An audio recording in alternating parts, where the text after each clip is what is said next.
Welcome seventh class students, सातवीं कक्षा के बच्चों का स्वागत है।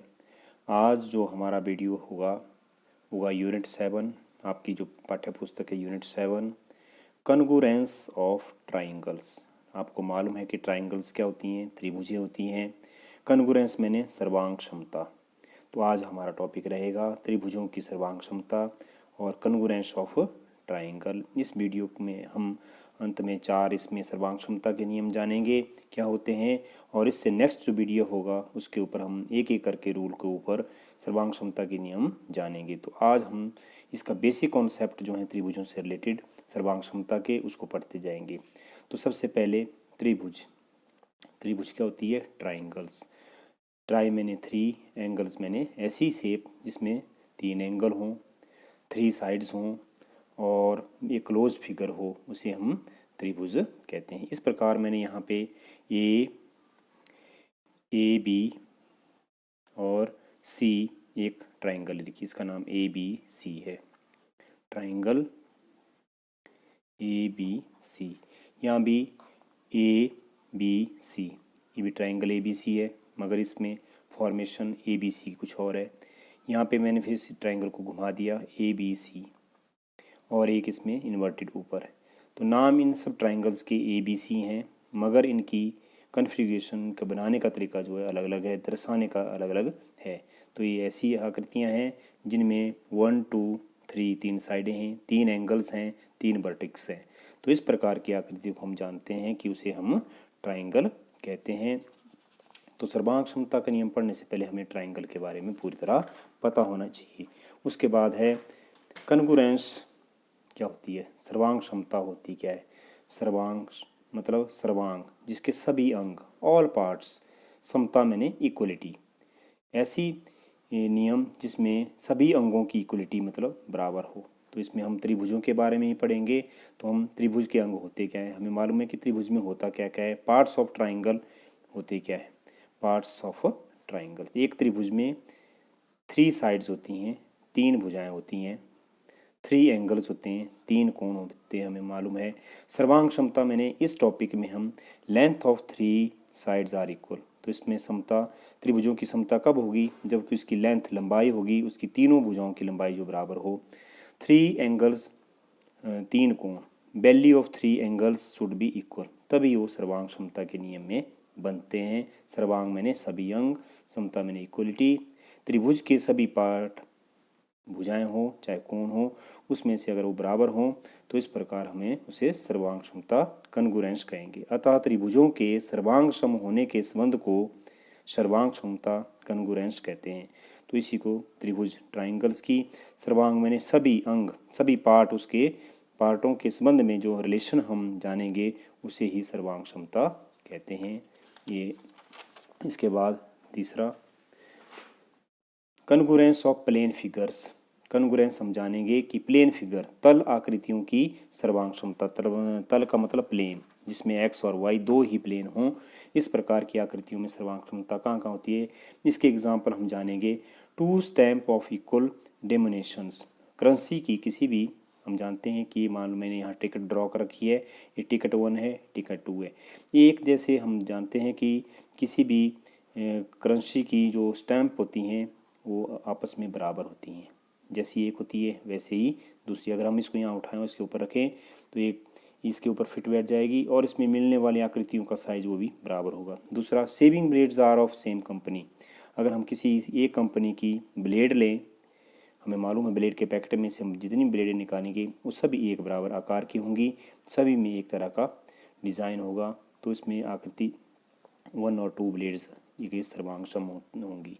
बिस्कुट का पैकेट, हम जब सेम कंपनी का बिस्कुट का पैकेट निकालते हैं, अगर हम देखते हैं कि सभी बिस्कुट जो हैं, इस तरह मैंने बिस्कुट बना रखे हैं यहाँ पे, तो बिस्कुट जो है एक दूसरे के बराबर सर्वांग सम में, अगर हम इस बिस्कुट को इसके ऊपर रखें या इसको इसके ऊपर रखें तो इसके सभी डायमेंशन जो हैं आपस में मिलते हैं। इसी प्रकार चौथी फिगर है, स्टार है, ये स्टार 1 है, ये स्टार 2 है, ये फिगर स्टार 1 की है, स्टार 2 की। तो हम देख रहे हैं कि इसमें एक जैसी है फिगर्स। तो इस प्रकार की आकृतियाँ जिनमें एक दूसरे के ऊपर बिल्कुल मिलती हों, जिनके पार्ट्स एक दूसरे के ऊपर, अगर हम एक आकृति को, कॉइन है, सिक्के हैं, 5 रुपए का सिक्का अगर हम हम लें, 10 रुपये का सिक्का लें। इस प्रकार अनेक ऐसी उदाहरण हमारी लाइफ में हैं जहाँ हम कन्ग्रुएंस से हमें कन्ग्रुएंसता मिलती है, सर्वांग क्षमता मिलती है। तो ये एग्जाम्पल थे। इसके बाद है हमारा कन्ग्रुएंस में कन्ग्रुएंस अमंग लाइन सेगमेंट, रेखाखंडों की सर्वांग। दो लाइनें कब सर्वांग होती हैं? तो यहाँ मैंने एक लाइन ए और बी 10 सेंटीमीटर ड्रॉ कर रखी है, ए से लेके बी तक। और अगर मैं स्केल की सहायता से एक दूसरी और फिगर इसमें लाइन रेखाखंड खींचूं, यहाँ पे, यहाँ से ए से लेके बी तक, तो यहाँ देखेंगे आप ए बी 10 सेंटीमीटर की है, 1 से लेके 10। तो इस प्रकार 10 सेंटीमीटर। रेखाखंड ए से लेके बी की लंबाई वो भी 10 सेंटीमीटर है, सी से लेके डी की लंबाई भी 10 सेंटीमीटर है। तो इस प्रकार हम कह सकते हैं कि ये रेखाखंड के लिए ए बी के ऊपर बार लगाया है रेखाखंड, और सी डी के ऊपर बार, तो दोनों रेखाखंड आपस में क्या होंगे? कन्ग्रुएंस के लिए दो इक्वल के निशान और ऊपर इस तरह का निशान, इसे कहेंगे कि ए बी रेखाखंड जो है सी डी रेखाखंड से सर्वांग है। इसी तरह अगर हम दूसरा लें, पी से लेके क्यू 9 सेंटीमीटर की लाइन मैंने यहाँ ड्रॉ की है, आप देख सकते हैं यहाँ पे कि 9 सेंटीमीटर है। दूसरा यहाँ पे 6 सेंटीमीटर है, तो 6 सेंटीमीटर है, यहाँ से यहाँ तक लाइन मैंने ड्रॉ कर रखी है। मगर यहाँ कभी 9 सेंटीमीटर जो कभी 6 सेंटीमीटर के सर्वांग सम नहीं हो सकता, इसकी लंबाई जो है इक्वल नहीं है। तो हम क्या कहेंगे? पी क्यू रेखाखंड बराबर नहीं है आर एस के, यहाँ पे बराबर नहीं है इनकी। तो इस प्रकार हम कह सकते हैं पी क्यू रेखाखंड सर्वांग सम नहीं है आर एस, इस तरह हम कट लगाते हैं, नहीं है। इस तरह दूसरा कन्ग्रुएंस ऑफ एंगल्स, कोणों की सर्वांग क्षमता कब होती है? एंगल कब, कोणों की सर्वांग क्षमता, कन्ग्रुएंस ऑफ एंगल, एक कोण दूसरे कोण के ऊपर सर्वांग कब होगा, या एक कोण दूसरे के सर्वांग नहीं होगा। तो इस प्रकार मैंने यहाँ पे ए बी के ऊपर 50 डिग्री अंश का कोण जो बना रखा है, 50 डिग्री का एंगल ड्रॉ कर रखा है। इसी प्रकार इसमें ए बी सी, इसे कहेंगे हम एंगल हमेशा जहाँ लिए तो बी, तो यहाँ ए बी सी, इसका मान जो है 50 डिग्री है। इसी प्रकार मैंने दूसरा यहाँ पे पी क्यू आर, यहाँ पे एंगल पी क्यू के ऊपर एंगल है पी क्यू आर, ये भी 50 अंश का है। तो यहाँ पे वैल्यू इनकी बराबर है 50 अंश 50 अंश। तो यहाँ पे एंगल हम यहाँ पे देखेंगे कि एंगल बी एंगल क्यू के बराबर है। ये एंगल बी का मान 50 अंश है, एंगल क्यू का मान 50 अंश है। तो हम कह सकते हैं कि angle B congruence to angle Q. और यहाँ पे दूसरा एक एंगल है एंगल एन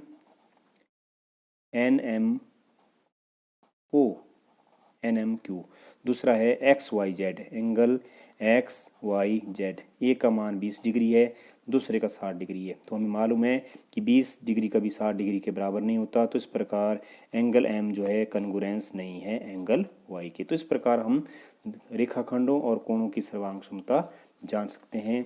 अगला जो है 5th पेज, कन्ग्रुएंस ऑफ ट्राइंगल्स, त्रिभुजों की सर्वांग क्षमता। अब हम यहाँ पे त्रिभुज हमें मालूम है कि ऐसी आकृति जिसमें 3 साइड्स हों, 3 एंगल्स हों और इसमें 3 वर्टेक्स हों और क्लोज फिगर हो, उसे हम ट्राइंगल कहते हैं। तो यहाँ मैंने ड्रॉ कर रखी है ए बी सी, ए से लेके बी तक, बी से लेके सी तक, सी एक ट्राइंगल 1 है, इसको कहेंगे हम ट्राइंगल ए बी सी। दूसरी मैंने यहाँ फिर ड्रॉ कर रखी है जिसका नाम है ट्राइंगल पी क्यू आर। इस प्रकार 2 ट्राइंगल हैं। मगर यहाँ हम देखते हैं कि angle true triangles are congruent, ये 2 त्रिभुजें triangle A B C congruent का निशान इस तरह ट्राइंगल पी क्यू आर कब होंगी? तो इसके लिए कंडीशन क्या है? 2 triangles are congruent then their corresponding parts, जिसको इस कॉरस्पॉन्डिंग पार्ट है एंगल, कॉरस्पॉन्डिंग पार्ट में एंगल होते हैं, कोण होते हैं, साइड्स भुजाएं होती हैं, मैच वन अनदर, एक दूसरे से मिलती जुलती हैं, उसी को हम कन्ग्रुएंसी कहते हैं। तो इसमें ये जो ऊपर हमने 2 ट्राइंगल्स ड्रॉ कर रखी हैं, तो इसमें ए बी सी और पी क्यू आर में, तो यहाँ हम संगत शीर्ष जो है बराबर हैं। कॉरस्पॉन्डिंग वर्टेक्स, ए जो है यहाँ पे एंगल ए बिंदु जो है वो पी बिंदु के मिल रहा है। इसी प्रकार बी वाला एंगल जो है क्यू के साथ, और एंगल सी जो है बिंदु सी जो है वो आर के साथ मैच कर रहा है, सुमेलन कर रहा है। मैच कॉरस्पॉन्डिंग वर्टेक्स ए, सुमेलन B correspondence B, B correspondence Q, C correspondence R. तो इस प्रकार संगत भुजाएं ए बी जितनी इसकी लंबाई है, मान लो यहाँ 4 सेंटीमीटर है तो इससे ये भी 4 सेंटीमीटर है। रेखाखंड संगत भुजाएं कॉरस्पॉन्डिंग साइड्स, ए बी रेखाखंड कॉरस्पॉन्डेंस पी क्यू। दूसरा है बी सी, जो नीचे इसमें बेस है वो इससे मिल रहा है, तो बी सी रेखाखंड correspondence Q R, B Q यहाँ पे ए बी है, और यहाँ A C correspondence to P R. तो इस प्रकार हम दर्शा सकते हैं कि ए बी जो है वो पी क्यू रेखाखंड से, बी सी जो है वो क्यू आर से है, और ए सी जो है वो पी आर से कॉरस्पॉन्डेंस है। इसी तरह एंगल ए, यहाँ पे बनने वाला कोण एंगल ए और एंगल पी आपस में कॉरस्पॉन्डिंग है। यहाँ पे एंगल बी और एंगल क्यू, यहाँ एंगल बी है, यहाँ एंगल क्यू है। इसी प्रकार एंगल सी और एंगल आर, यहाँ पे एंगल सी है और यहाँ पे एंगल आर है। तो इस प्रकार हम पाते हैं कि ये आपस में क्या है, कॉरस्पॉन्डिंग है। तो एक त्रिभुज ए बी सी किसी त्रिभुज पी क्यू आर से कब सर्वांग समता होगी, सर्वांग कॉन्ग्रुएंस होगी, जब इस प्रकार ए पी सी मिलता हो और बी क्यू से, सी आर से कॉरस्पॉन्डेंस हो, आपस में लंबाइयाँ जो है इसकी कॉरस्पॉन्डेंस हो, एंगल कॉरस्पॉन्डेंस हो, तो हम लास्ट में जाके कह सकते हैं कि हमारे पास triangle A B C congruence, इस तरह का निशान ट्राइंगल पी क्यू आर, तभी एक ए त्रिभुज ए बी सी जो है वो पी क्यू आर से कॉरस्पॉन्ड है। नाम अलग अलग हैं मगर एक दूसरे के इनकी डायमेंशंस जो हैं वो एक दूसरे के कॉरस्पॉन्डेंस हैं। तो इस प्रकार ये त्रिभुजों की सर्वांग क्षमता हो सकती है। अब त्रिभुजों की सर्वांग क्षमता के ऊपर 4 तरह से सर्वांग क्षमता हो सकती है, जो हम इस यूनिट में बारी बारी से पढ़ेंगे। और जो नेक्स्ट वीडियो होगा मेरा, वो इन्हीं कॉन्ग्रुएंस की जो प्रतिबंध है उसके ऊपर, क्राइटेरिया के ऊपर होंगे। 4 क्राइटेरिया हैं जिन्हें हम थोड़ा सा, कौन कौन से 4 क्राइटेरिया हैं, फिर हम अगले वीडियो में नेक्स्ट दो के ऊपर आपको नेक्स्ट वीडियो, तो उन वीडियो को आप ज़रूर देखें अगर आपको समझ आ गया हो। तो सबसे पहले criteria for congruence of triangle, त्रिभुजों की सर्वांग क्षमता के लिए प्रतिबंध। ऐसे कौन कौन से नियम हैं, प्रतिबंध हैं जो जिनके कारण जो है एक त्रिभुज दूसरी त्रिभुज की में होती है, कॉन्ग्रुएंस होती है। तो पहला है एस कॉन्ग्रुएंस रूल। यहाँ एस का मतलब एक भुजा, एस से दूसरे एस से मतलब दूसरी भुजा, एस से तीसरे एस का मतलब तीसरी भुजा। तो इस प्रकार एक त्रिभुज की पहली, दूसरी और तीसरी, यहाँ पे अलग अलग भुजा प्रतिबंध इसे कहते हैं, और इंग्लिश में एस कॉन्ग्रुएंस रूल कहते हैं। तो दो त्रिभुजों की अगर हम भुजाओं को मिलाएं तो उसे कहते हैं एस क्राइटेरिया कॉन्ग्रुएंस रूल, जिसके बारे में हम आगे पढ़ेंगे। दूसरा है एस का मतलब, यहाँ एस का मतलब होता है साइड भुजा, ए का मतलब एंगल कोण, दूसरे एस भुजा। दो भुजाओं के बीच कोण, दो त्रिभुज की हम एक साइड लेंगे, उसके बीच में दूसरी भुजा लेंगे, और उन दो भुजाओं के बीच बनने वाला कोण आपस में किस प्रकार प्रतिबंध हो तो कॉन्ग्रुएंस बनते हैं।